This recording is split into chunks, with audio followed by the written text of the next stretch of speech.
Season ছাড়া আজকে solar বুট রান্না করব।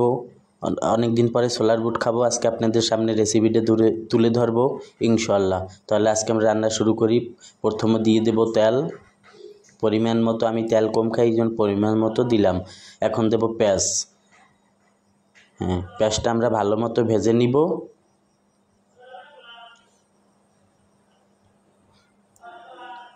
ভালো মতো ভেজে নেওয়ার পরে আমরা এখন দিয়ে দেব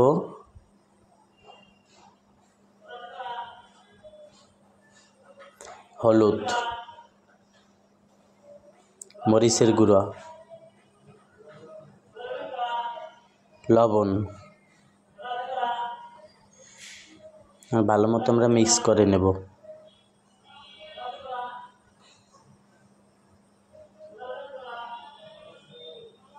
ভালো করে মিক্স করে নেওয়ার পরে আমরা এর ভিতরে হালকা পানি, যতটুকু প্রয়োজন মশলা কষানোর জন্য অতটুকু পানি আমরা দিয়ে নিব।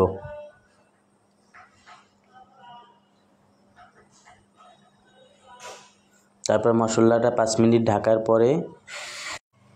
ঢাকার পরে আমরা আবার মশলাটা দেখবে। 5 মিনিট পরে আমরা দেখি মশলাটা একটা কালার আসছে ভালো।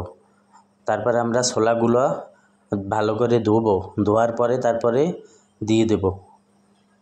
সব ছোলাগুলো দেওয়ার পরে